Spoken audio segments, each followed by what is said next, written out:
Yes, good day. And today is May 20th, the greatest day of the year. Why, you ask?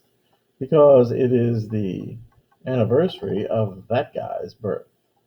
Yeah, that picture. I took this picture in 2016, and this is in Warsaw, Poland. Yeah, I don't know if I ever told you not. I really like Poland as a country. Um, and I probably have told you, but for three reasons, basically. Number one, Poland is one of the rare countries in Europe where they like Americans. Number two, if you're in Poland and you're talking to anybody who's under 40 years of age, they speak English very well. Number three, everything's cheap in Poland. I mean, and I'm talking, it's not like it's this desperately poor country where there's nothing to buy, nothing to see. It's a modern country, has a wonderful train system, has lots of nice restaurants. You know, it's a very nice place to be. A lot of things to see, as we're going to see. In fact, let's look now, shall we? Let's look. Let's first go here. This is a monument in Poland. Now, I may have told you this before. Uh, the Polish people, as a group, yes, they're very resentful over the fact that the Germans invaded Poland in 1939 and committed several atrocities. But they really do not like the Russians because the Soviet Union came to Poland in 1945 and they didn't leave for 50 years, practically. 46 years. And this is a monument to Polish people who were abused, and many were killed, many were shipped out of the country during the Stalinist era, during the Stalinist regime. Fact of the matter is, going back to now what did I put? Going back to that picture, yeah, this building here, which is I didn't know this at the time. This is the National Science Building. It was a gift from the Soviet Premier Joseph Stalin, and Polish people were like, "Oh, thanks." In fact, they referred to this building as Stalin's private part, if you understand what I mean. Yeah, not complimentary. Now, here, this is also taken in Warsaw. Now, if you look at, and does it let me blow it up? It doesn't, I guess. That's terrible. Um, if you look at this, why does it let me blow it up? This is a picture, and as you see, it's a railroad. It's a flatbed railroad car. But as you can tell, the railroad car is crowded with crosses. This is a monument to the fact that right after World War II, the Soviet Union took all Poles they could get their hands on who they thought would be leaders, intellectuals, people who could write and speak effectively, who had leadership experience, military officers, put them on trains and shipped them to Siberia, and they were never seen again. 50,000 people. Yeah. And so, yeah. Well, let's get to it, shall we? Here we are. After World War II, all Western European nations, except for Portugal and Spain, became liberal democracies. From the beginning of this era, it was recognized that for democracy to work, it would need a strong social and economic base. Yeah, I mean, democracy, pardon me, for democracy to be sound, you need an economic base. Meaning, I mean, why are people in the United States, we complain about our government a lot, but you know what? We know that in the end, it's not so bad. But why do we feel that way? Well, because we have one of the highest standards of living in the world, one of the highest. But it is not a interesting coincidence, or rather, it is an interesting coincidence that, for example, the world's largest communist country, which is China, has a higher standard of living than the world's largest democracy, which is India. And it really does. It has a much higher standard of living. Not all political systems work equally well for all people. All right, back to the matter at hand. Christian democratic parties had a good deal of success after World War II. These parties were associated with the Roman Catholic Church. They opposed communism. They were progressive, accepted democracy, and social reform. West Germany, once again, was the economic miracle for its remarkable economic recovery after the years of World War II. I mean, Germany after World War II was totally decimated. Every city, every major city in Germany just about was turned to ash, pounded into the ground by bombings. All of the major businesses, manufactories, all the homes, housing structures were just destroyed in the major cities, and they had to rebuild from that. But they did, and they did so at a very rapid pace. Today, Germany is the bank of Europe. When European countries need money, they go to Germany, and it's the leader of Western Europe. The Labour Party in Great Britain, under Prime Minister Clement Attlee, who took over after Winston Churchill, you do know Winston Churchill lost his election, introduced something called the welfare state. And you say, what does that mean, the welfare state? The welfare state is an economic system, and my lights I hate those lights. It is an economic system where the idea is that the government has a responsibility to take care of you from the moment you're born until the moment you are dead. Yeah, I mean, they take the responsibility seriously. People who are poor receive aid. People who want to college, go to college. Healthcare, national healthcare is free. And Great Britain embraced that, and it was called the welfare state. Everybody was guaranteed 6 weeks of vacation, for example. In 1997, the Labour Party was returned to power but became much more conservative. Margaret Thatcher, Britain's new prime minister, pushed her country towards a free market economy and away from labor unions and the so-called welfare state. Now, she became prime minister in 1980. France was beset by problems at home and abroad. Much of this was the disintegration of her colonial empire in Asia and Africa, like Vietnam, for example. Charles de Gaulle took over the leadership of France and ran it according to his own agenda. De Gaulle hated the United States, as it says there, and Britain. He also pulled France out of NATO, as it says, and this included the maintenance of a large nuclear capacity. For example, when I visited France in 1989, I can't testify that the same day, I don't think it would be, but when I visited France in 1989, 70% of France's electrical power was generated by nuclear power plant. And yes, they call us Godzilla. But I'm bummed. Sorry, I have allergy. Now, the problem with nuclear energy, as I'm sure you know, is nuclear energy creates nuclear waste. What do you do with nuclear waste? There's not a good answer, because nuclear waste doesn't just, dissipate. It remains dangerously radioactive for millennia.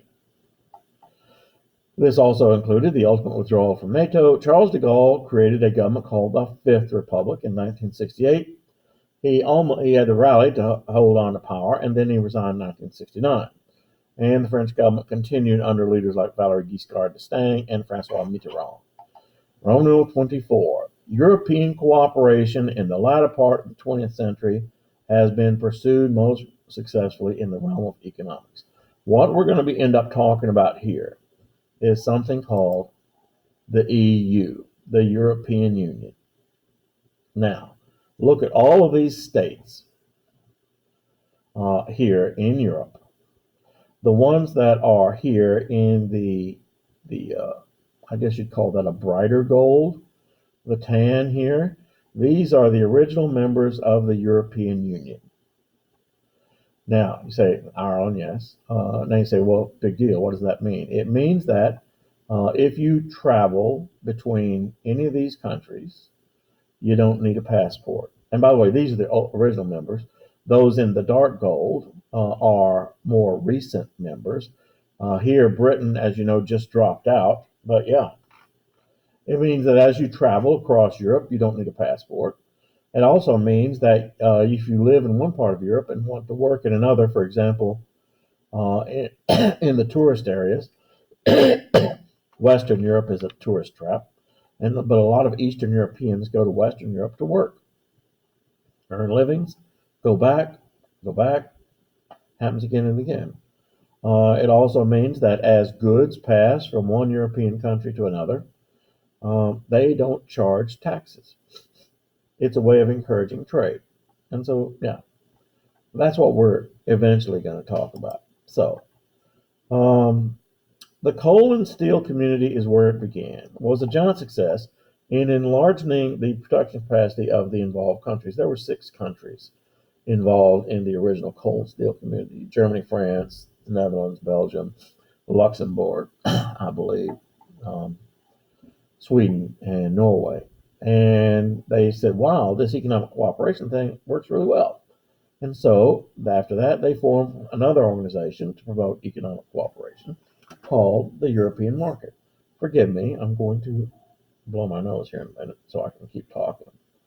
In fact, let me pause. Now, and we're back. So, this thing called the Common Market. Signed in 1957, the so-called Treaty of Rome, which established the Common Market. The 6 members of the coal and steel community that I just mentioned sought to eliminate tariffs, provide free-flowing capital, money, and labor between the member countries. Britain tried twice to enter the Common Market, but were turned down because Charles de Gaulle, the French, hated them and felt the British were too close to the United States. But in 1973, Britain, Ireland, and Denmark became members. The Treaty of Maastricht, which is in the Netherlands, aimed to create something called the EU, which I was just talking about, which was dedicated to even more economically cooperative Europe. One more thing about the EU: they have a common currency. They all use the same currency. Well, not all of them. Great Britain used the pound, and several other EU members didn't use the euro. 2 issues of importance still confront the EU: the newly freed Eastern European states, who have economies that are not that strong.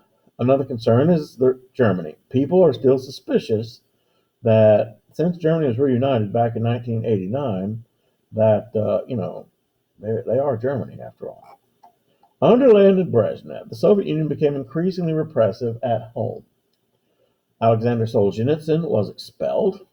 Andrei Sakharov criticized the government for violating the Helsinki Accords.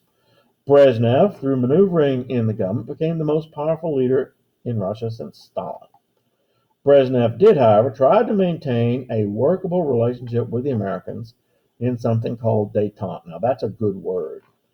The Cold War lasts from 1945 to 1975. It will be replaced by détente. What does détente mean? Détente is it's a French word. It simply means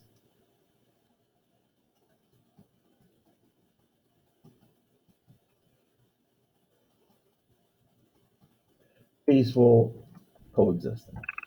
The United States and the Soviet Union just kind of like said, all right, you go your way, we'll go ours, and we won't bother each other. So even though the Russians supported the North Vietnamese in the Vietnam War, it was a limited support. Relations between the Nixon government and the Russians were comparatively warm when you compare them to the days of the Cold War.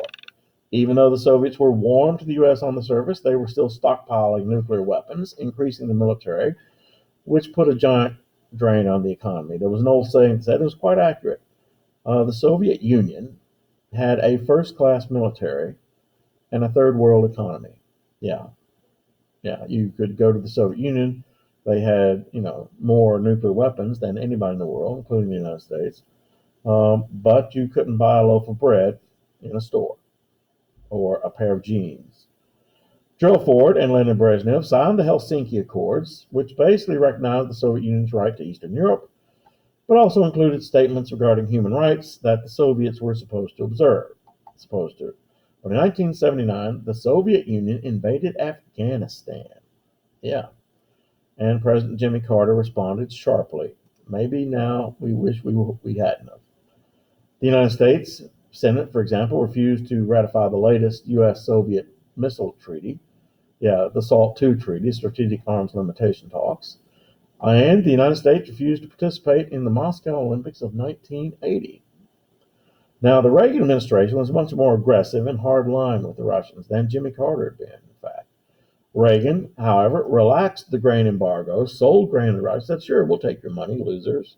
You can't put grain on your tables? Yeah. And talked less and less about Russian violation of human rights. However, Ronald Reagan then pumped up the building of weapons in the United States and told the Russians, okay, we're going to match you weapon for weapon. Now, so let's see if you can keep up in building weapons and maintaining some kind of an economy. And the long and short of it was the Russians couldn't do it. He alarmed the Russians, however, by increasing the military spending and began discussing something called the SDI, Strategic Defense Initiative, a globe, kind of like the Iron Dome that sits over Israel, whereby the Israelis are pretty good at shooting missiles out of the air. It's actually amazing. Yeah, Ronald Reagan said we're going to build one of those over the entire country. Reagan's plan was to force the Soviet Union to spend itself out of business, and, pretty much worked. Poland was a particular problem with the Soviet bloc, as its very large and very devout Catholic population was very vocal. Poland was plagued by mismanagement, and that led to a series of labor strikes. But the economy of Poland caused the government to raise meat prices, and when the linen shipyard workers in Gdansk, and I was there, struck, the shipyard was seized by workers. Time for me to pause, children. And we are back. So, yeah, and I got a couple of pictures that I wanted you to see. Well,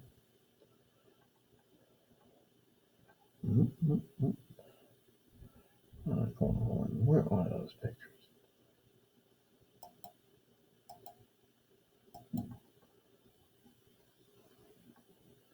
Yeah, here we go. This one is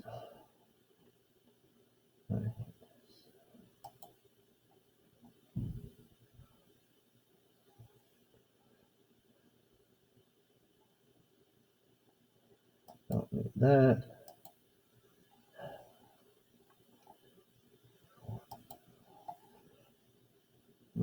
Don't yell at me. Here we go. Better. This is a monument in Gdansk to the workers, the shipyard workers, during this strike that they held. This is another. This is the name of their union, Solidarity. And this is a close-up written in English.